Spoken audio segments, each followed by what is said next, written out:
अरे अश्वती ओ भगवान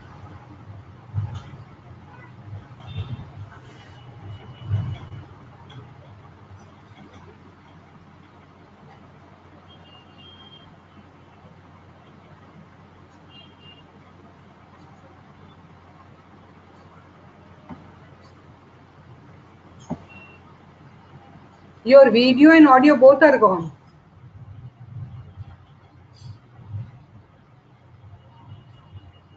Okay.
Hari Om. Hari Om. Hari Om, Hari Om. I can hear you very well now. Okay, now can please share the webcam. Yeah, I'm just waiting for the camera to come on. Yeah. Okay, we are now ready. You can start the webinar. I'll start the broadcasting. Yes, sure. Yes, we can start. It's already on broadcasting. Yes. Hari Om and welcome to this webinar. I'm grateful to Swami Chidananda ji for this opportunity to be able to connect with you. Before we begin, let us chant this mantra. Om Asato Ma Sadgamaya Tamaso Ma Jyotir Gamaya Mrityor Ma Amritam Gamaya. This verse, this prayer is from the Upanishads. The ordinary meaning seems from the unreal lead me to the real. But in an Upanishadic context, the word Sat means that which exists. From that which exists, you take me to that which appears to exist but does not exist. All our problems come from what is called mithya, which appears to exist but that does not exist. This very understanding is what is called gaining light, from tamaso ma jyotir gamaya. And this understanding takes us to deathlessness, from death to deathlessness. I have titled this webinar as Samvāda, the style of teaching Vedanta. Before I begin on this topic of Samvāda, I would like to speak about what is Vedanta. Vedanta means Upanishads. The Upanishads occur at the end part of the Vedas, and that is why they are also called Vedānta. Few things are extremely rare as far as Vedanta is concerned. It is extremely difficult to find a teacher of Vedanta. Even more difficult is to find a student for Vedanta. The topic is also very unique because it is not an object, it is not something concrete that can be taught. If the topic that I have to teach is about the brain, I can show a specimen of the brain or an illustration of the brain and can teach a person about the brain. But when the topic is not an object, if it is not an object, there are only two things in the world. It is either the object or it can be the subject. And the topic in the Upanishads is the subject, our own essential inner nature which experiences all objects. And that is why to teach about the essential subjectivity, you need a totally different style. And that style is called a Samvāda. A Vedantic teaching can happen only when a qualified student approaches an accomplished teacher.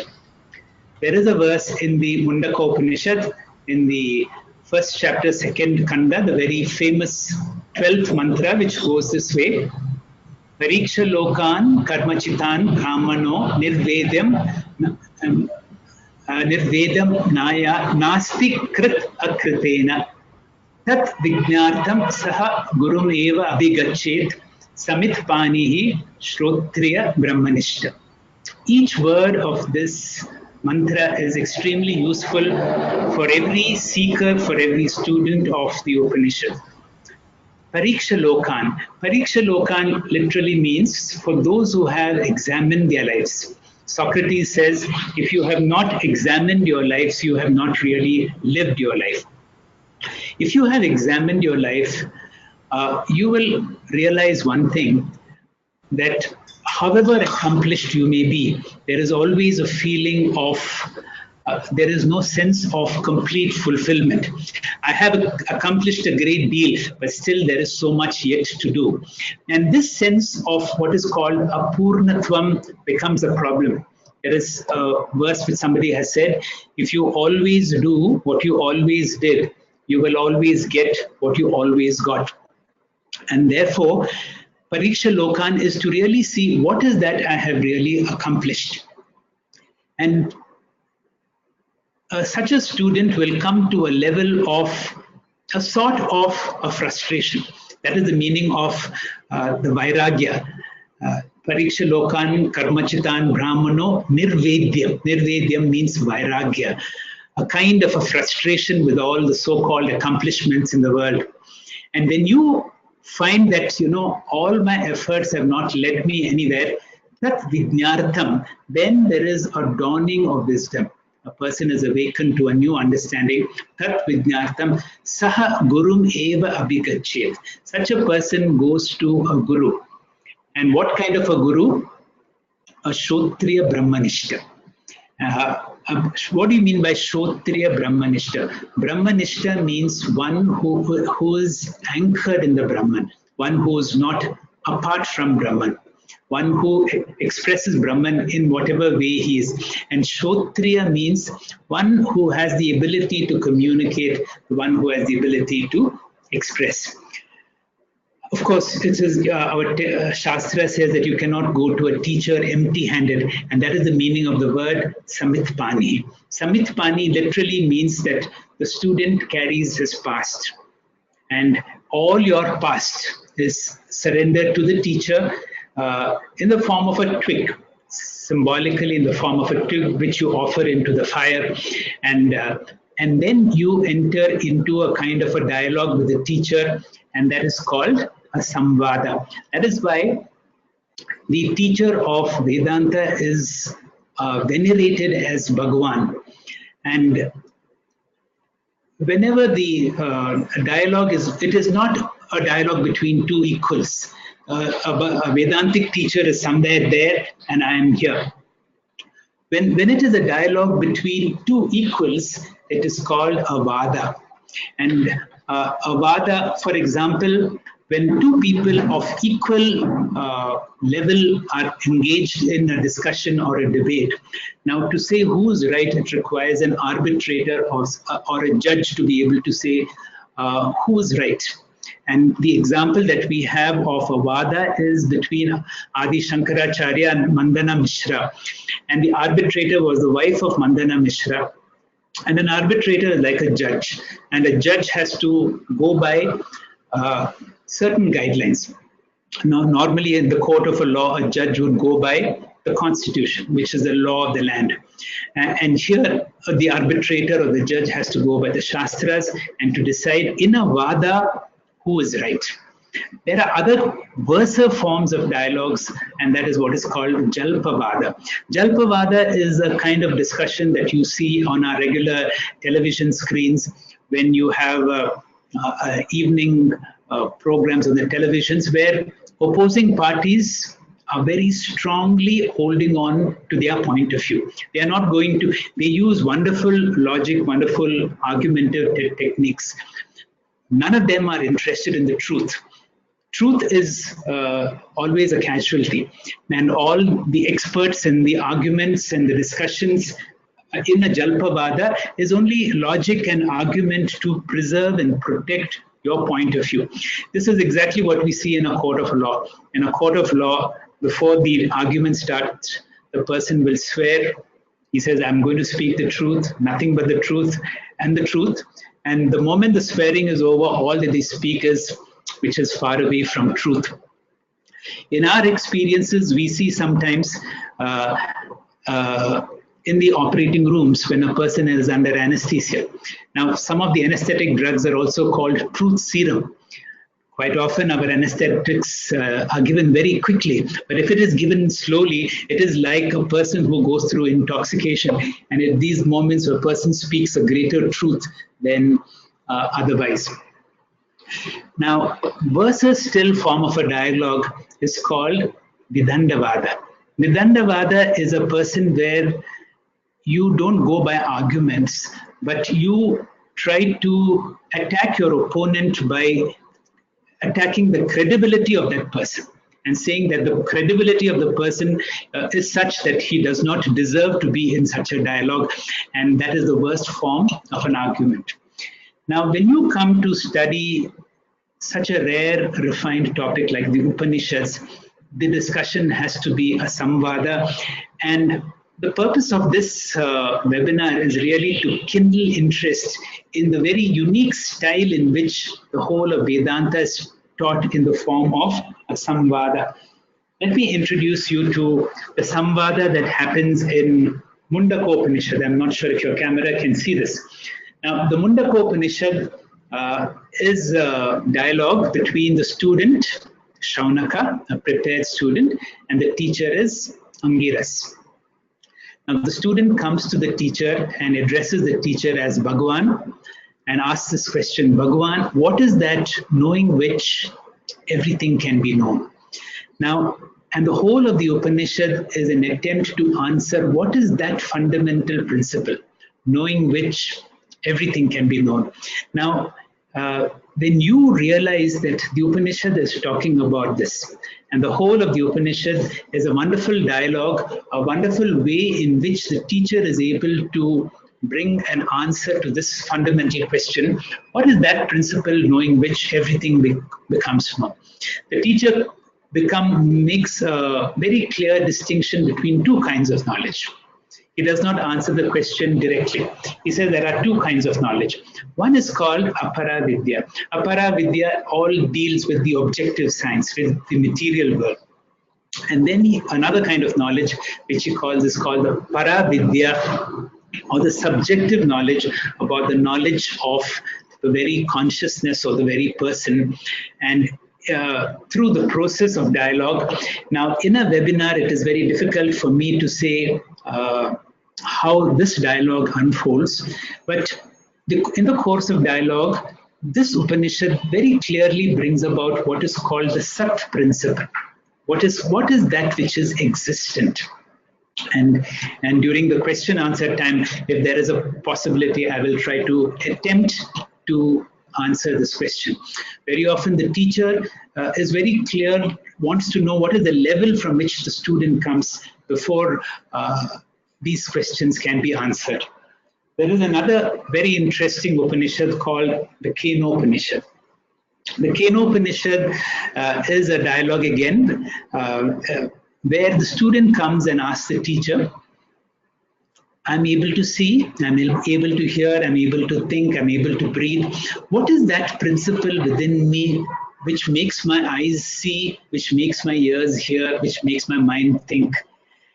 And through this dialogue, the teacher is able to bring in what is called the Chit principle, that principle of consciousness. What is that consciousness because of which a person is aware? And even doctors and neurologists who are able to see the way this is, the dialogue is unfolded, you will see there is absolutely no flaws in which the teacher is able to answer this question, even from a background of medical science. There is another nice Upanishad called the Chandogya Upanishad. The Chandogya Upanishad, the 7th chapter, is a Samvāda between Narada and his teacher, also his cousin brother Sanat Kumara. Sanat Kumara is an avatara of Lord Subramanyam. And Narada, the highly accomplished person, extremely knowledgeable. He's also called Triloka Sanchari. He has a visa to go to all the 3 worlds. He has free access to all the Trimurtis. He is extremely knowledgeable about all the material sciences, all the Vedas, and yet he experiences a sense of incompleteness. And he goes to his brother Sanat Kumara and says, I heard from people like you that there is a certain knowledge that helps us to go beyond sorrow, beyond a sense of incompletion. What is that? And Sanat Kumara introduces him to the understanding of the infinite. What is this which is infinite? And the term that he uses is called Bhuma Vidya. The analysis is, what is that which produces dukkha or sorrow? Sorrow comes whenever there is a sense of limitation. Whenever I have only this much time, whenever I have a limited amount of money, whenever I have a limited amount of means, then there is a sense of incompletion. And through this dialogue, the teacher gives an understanding that our real nature is not limited. My body may be limited, my mind may be limited, but the real me has no limitations. And the more you understand that you are limitless, your real nature is Ananta. And therefore, through Ananta, you experience Ananda. So through these 3 dialogues, the Sat principle, the Chit principle, and the principle of Ananda or Ananta through Samvāda is very well brought out in the Upanishads. There is another Upanishad which I would like to talk about, is called the Katha Upanishad. The Katha Upanishad is again a dialogue between a prepared student, Nachiketa. In fact, if a student of Vedanta wants a role model of a wonderful student, in fact, Adi Shankara has praised Nachiketa as perhaps the best example of a committed Vedantic student. The teacher here is Yamadharmaraja. Yamadharmaraja is also the god of death. Now, in our experiences, one of the highest amount of regards that we give is for a Brahma Vidya Acharya. And when you see Yamadharmaraja is a Brahma Vidya Acharya, there is a shift in the attitude to Yamadharmaraja. You no longer fear the god of death, but you have a great sense of reverence for Yamadharmaraja. Finally, I would like to speak about the Bhagwad Gita. The Bhagwad Gita, at the end of every chapter of the Bhagwad Gita, there is a phrase which goes, Iti Srimad Bhagavad Gita Su Upanishadsu Brahma Vidyaya Yoga Shastre Shree Krishna-Arujuna Samvāda. Now, you see everywhere this Samvāda comes in. If you notice the first chapter of the Bhagavad Gita, Arjuna is constantly arguing and is giving a lot of wonderful reasons why he should not fight. And you will see from the kind of argument, Krishna realizes there is no role for him. He does not open his mouth throughout the first chapter of the Bhagavad Gita. And therefore, strictly, the first chapter of the Bhagavad Gita cannot be called a Samvāda. It should be most likely a jalpa vāda, because Arjuna is far from the truth. He is so confused, and in this confusion, he is very logically and very strongly defending his position. And whenever you are in such a position, you will see that there is no role for Vedantic teaching, there is no role for Samvāda, there is no role for the teacher to intervene. And that is why Krishna does the best thing in that position. He keeps quiet. Sometimes it happens in day-to-day experience when a woman is upset and breaks down. And when she makes any forms of argument, when she's upset, the best thing to do is not to give any form of counter arguments. You really need to see what is the basis of the upset and try to empathize. It could be, somewhere she has not got the attention that she requires. It could be as simple as you've forgotten an anniversary, or could be forgotten a birthday. On a more serious note, we see this in our medical practice quite often. Whenever a person is seriously ill, or if a patient dies, and the family is extremely upset, and then there is a sort of an argument that happens. It is my experience that when families are very upset and angry, there is no point trying to get into an argument or trying to defend your position. At the same time, because any argument only provokes such a situation. So all you need to do is empathize, allow them to ventilate, because the more you tend to argue or give counter arguments, the situation only becomes more aggravated.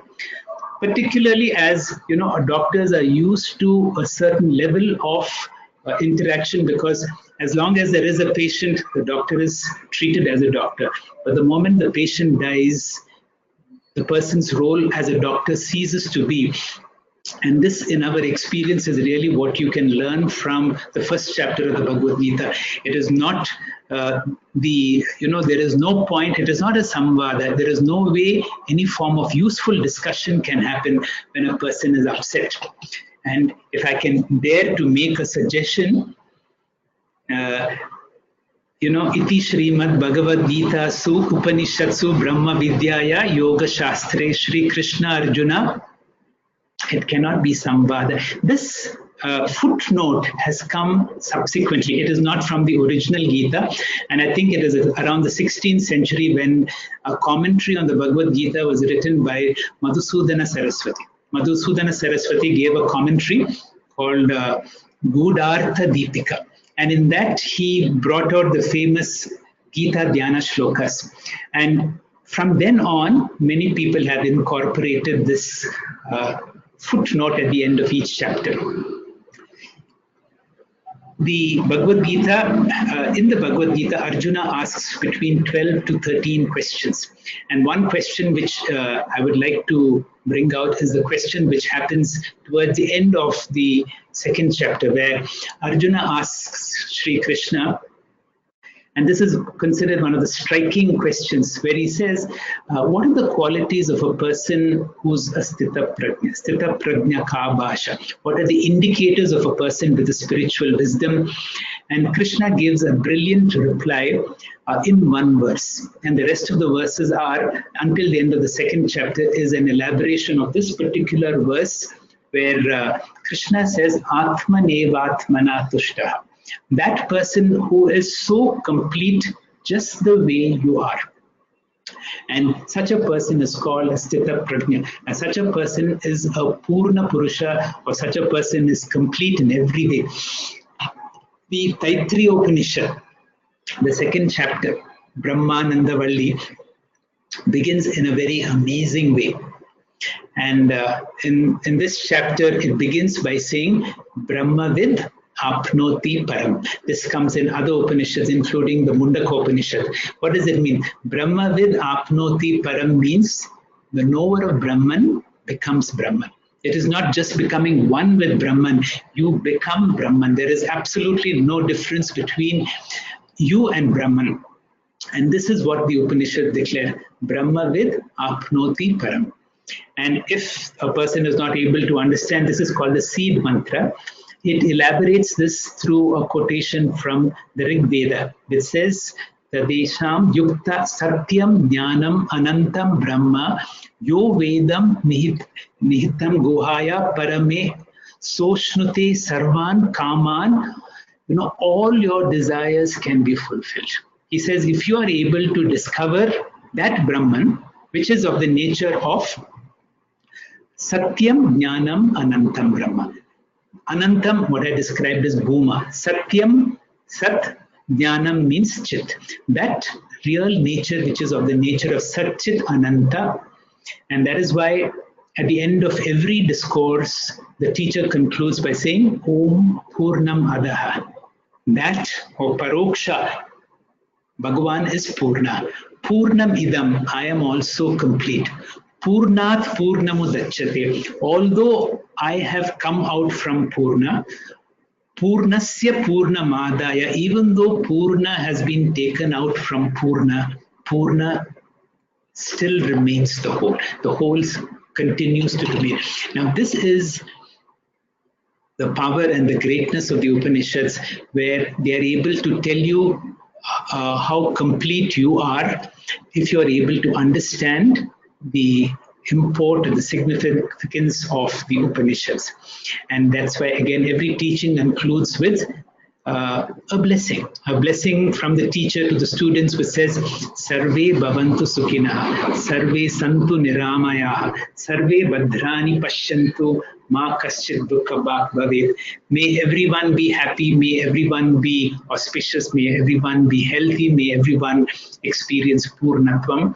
Om Shanti Shanti Shanti. Thank you very much. I'm open to any discussions or any questions. Dr. Vibaji.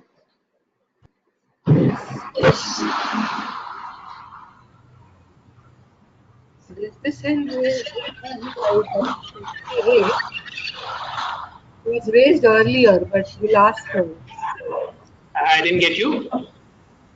Dr. Sonali Ray had raised hand earlier, but we'll ask her if she has any question. Yes, Dr. Sonali Ray. Is there a question? Dr. Sonali Ray, can you hear me? I think she cannot. Dr. Sonali Ray, can you hear me?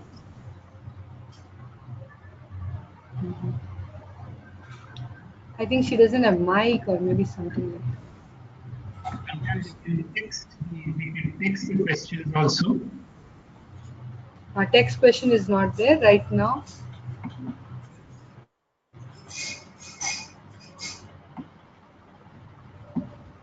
There is one hand raised by Ranjan Desai. I'll unmute it. Yes, Ranjan ji. Yeah, it's nice hearing you again. Your webinar was good. But honestly, the last part that you said, I somewhat do not agree with the first chapter of Bhagwad Gita not being a Samvāda. So I think, in my opinion, I might be wrong, but Arjuna is full of sorrow, and he goes to a teacher that's Krishna, right? I mean, he's a charioteer there. He has submitted himself. So every student has to submit to a teacher. They have to go to a teacher for a samvada, right? So that's what first chapter is showing, I think, in my opinion. Maybe you comment on that. I'm sorry. No, see, that happens in the second chapter. In the first chapter, he's still the warrior. Sri Krishna is the charioteer.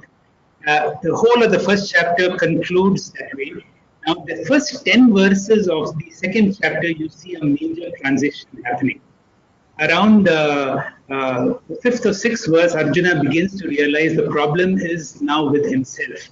And he finds that he has developed a level of frustration that he is not able to function. That's when he says, Shri Krishna, I surrender to you and I become a Shishya. The moment he has surrendered and he has become a student, that is when Shri Krishna takes over and becomes the Gita Acharya.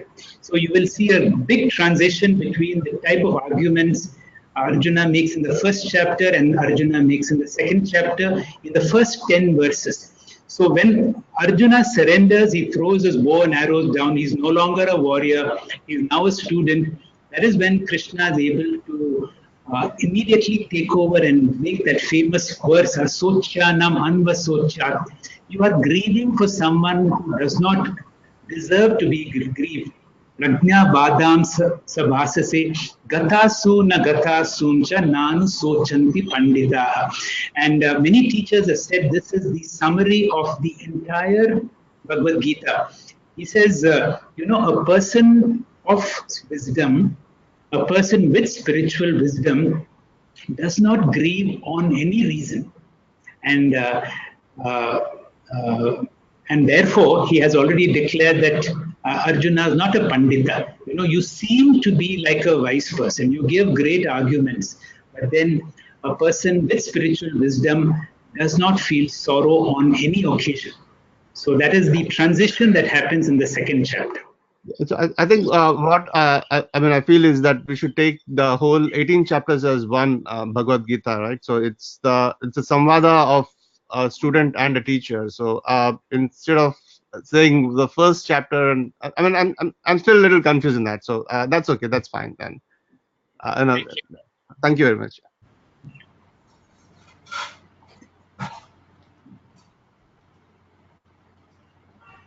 How many Upanishads should somebody study? I'm just filling the gap. This question was once asked to Bhagwan Ramana Maharshi. Because, I have given a sample of so many Upanishads as I was speaking. And Bhagwan looks at that person and says, "Do you shave?" And that person was wondering if Bhagwan heard his question right. He says, "I do. Do you use a mirror?" He says, "I use." How many mirrors do you need to see your face? So all our Upanishads are like mirrors. To know yourself, one Upanishad alone will do.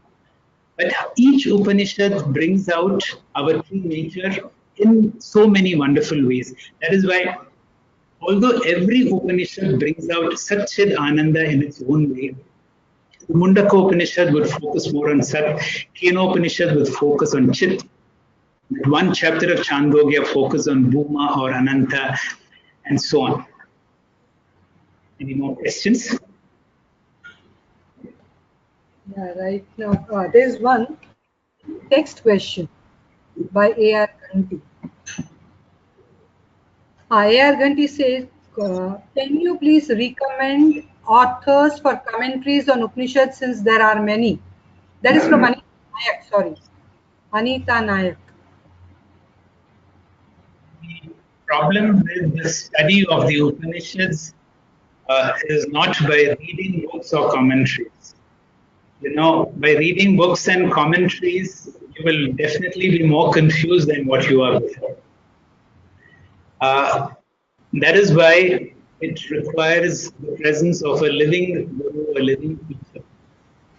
And without a teacher, you only get more confused. Of course, once you have a guidance of a teacher, you can read. Although I've collected a whole lot of books, none of these books are the books that I've ever referred to. So I will definitely find it difficult to recommend any books or commentaries. You have to find a teacher. A.R. Ganti asks, is it jalpa, vāda or what that discredits the opponent? That is a vitandā vāda. Vitandā vāda is where you criticize the opponent as being unworthy of those comments.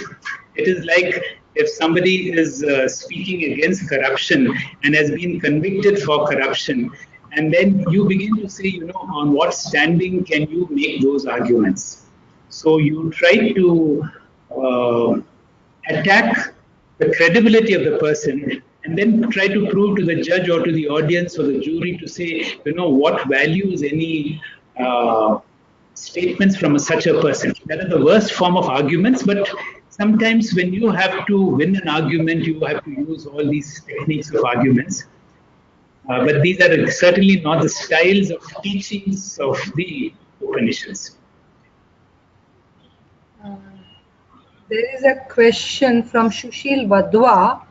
Is the Maun Vakya, which is Vakya, of Shree Dakshinamurti also a type of Samvāda? Certainly yes. Yes. Maunam Vyakya Prakatita Parabrahma Tattvam Yuvanam. That is how the Dhyana shlokas of the Dakshinamurti Sutra begin. And the big question all students have is, if the teacher is silent, what kind of knowledge can the teacher transmit? And so you see this picture of the young Dakshinamurti and the older students sitting in front. And the Dhyana Shloka says, Chitram Batataro Mule Riddha Shishya Guru Duva. Gurur to Maunam Vyakhyana Shishya to Chinna Samshaya. You know, this Dhyana Shloka is absolutely amazing. These Dhyana Shlokas are from Sureshwaracharya's commentaries on the Dakshinamurti. He says something very amazing. Here is a young teacher, old student. The teacher is not opening his words, but all the doubts of the students are clear. How is this ever possible? Now, this was clarified. To me, this is a clarification. Sushil, this is a clarification that came to me through a discussion by Bhagwan Ramana Maharshi. Bhagwan was once asked the same question. He says, how Bhagwan is also a person of silence. How is it possible that you can have a Samvāda where the teacher does not open his words and students have all their doubts cleared? You know what Bhagwan says? The students in front of Dakshinamurti were asking questions and the teacher was answering. And each time he answered a question, there were more questions. And finally, this question answer session went on and on. The teacher got so fed up and he says, no more. He just kept quiet. And in that silence, it is said, all the doubts were cleared. So in a way, you know, through complete silence, it is very difficult for the student to be able to understand or get into the wavelength of the frequency of the teacher. So the teacher, the first sort of teaching will be through words, but the real teaching is through silence. And this happened even through the birth of Zen. It is said how Zen was born. Bhagwan Gautama Buddha would continually give discourses. And it is said in one sermon for more than 1 hour, Bhagwan Buddha kept quiet, he did not open his mouth. And the silence was so still, it is said that one of his students suddenly begins to laugh. And Bhagwan calls him, Bhagwan Buddha calls him. He was holding a flower, sitting in silence. And he gives the flower to him and says, whatever I could convey through words, I have conveyed to all of you. And whatever I cannot convey through words, I convey to you. I forget his name. That was the birth of Zen. His name begins with M, and forget that name. So there is a Samvāda that can be possible through silence, but that requires a very refined student. A refined student, the real job of a student is able to fine-tune to the frequency of the teacher. I'm very fond of this expression. In the early days, and some of you who are very senior would remember that on Wednesdays you would hear the Mundaka Upanishad from Radio Ceylon. And Wednesday night we would come, that was the only station where we would be getting some good Hindi music, and we would fine-tune our radios to be able to get the audio clearly. And if the audio tuning was fine, we would be able to get clearly from the teacher. Now, if the student has got adequate preparation, that is what is called sadhana chatusthaya sampanna. If the student is fine-tuned, the student can be fine-tuned to the teacher's silence, then such a student is a prepared student. And even silence can be a Samvāda, Sushil.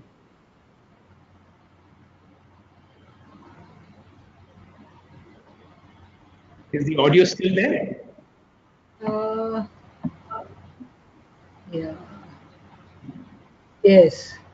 There is one question from Vasudev Rao Shan Sundar. I'll unmute you.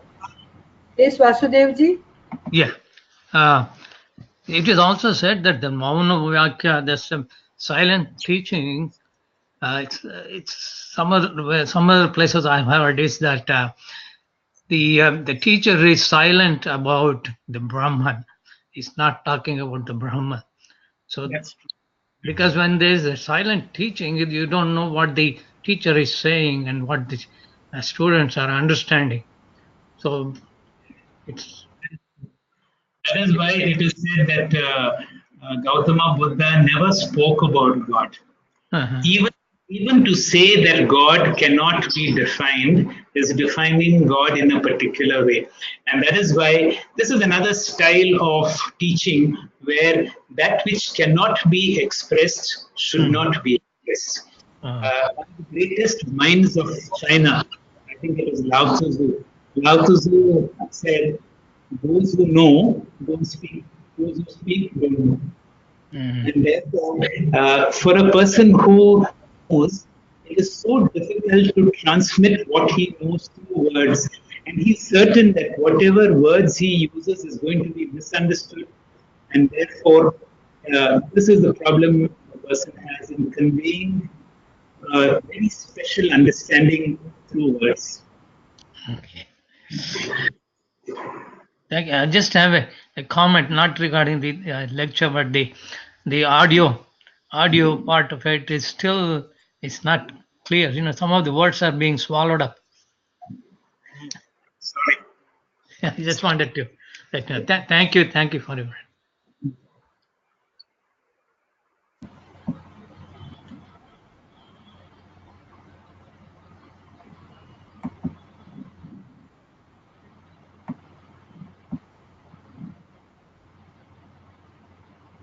Yeah. There's no text question, no raise hands. No more questions?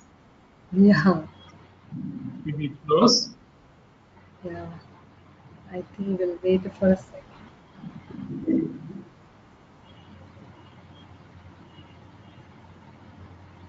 Thank you very much.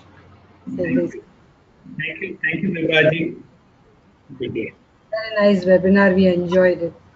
And we got good points. Oh, there's one question. Will you answer? It's a text question. Next question. Oh, yes. It is from A.R. Ghanti. What is Shunyavada? Shunyavada. Shunyavada, is it? Yes, Shunyavada. Shunyavada. Shunyavada is popularized by Nagarjuna. Nagarjuna was one of the most brilliant of Buddhist teachers who came many centuries after Buddha. Shunyavada is actually originally from Gautama Buddha. Gautama Buddha's idea, just like we say Purna, the Buddhists believe in anatta or no self. According to the Hindus, the real truth is the self. Buddha says the real truth is no self, anatta. And essence is nothingness is the essence. And one of the greatest proponents of the Shunyavada was Nagarjuna. Nagarjuna was a great logician, a great scholar, and a person who had a wonderful technique of argumentation and presenting his dialogues. So much so that Adi Shankara too should have a role model. It is said, if you have to defeat your enemies, you have to learn from your enemies, learn their style. Adi Shankara was greatly impressed by Nagarjuna, and he said he's supposed to have learned his style of debating and argumentation, and and through that he was able to dislodge Buddhism from the country because he was able to make a revival of Hinduism. So Shunyavada has been popularized by Nagarjuna, and Nagarjuna is one of the greatest Buddhist teachers.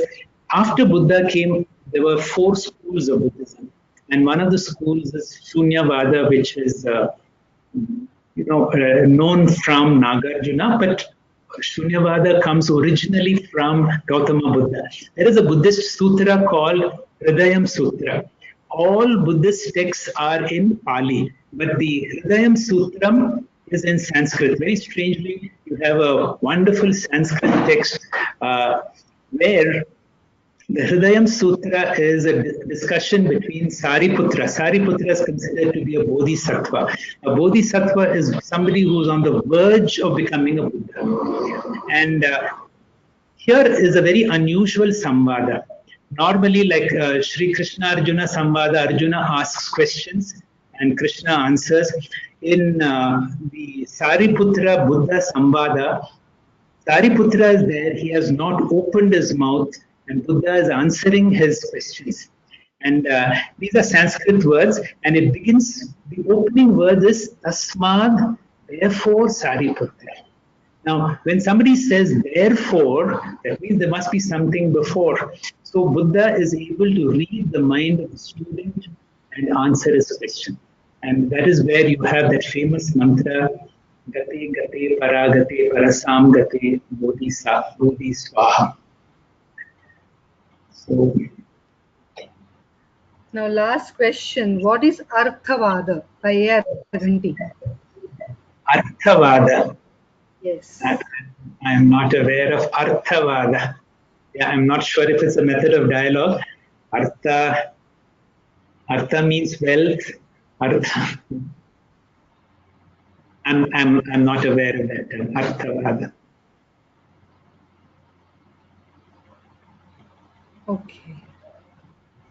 Thank you, Shegreji. We enjoyed, and Thank you. all the questions also were very well answered. Thank you. Thank you very Well, much. we'll wait Thank for you. your next webinar. Yes. Hari Om. Hari Om. Hari Om.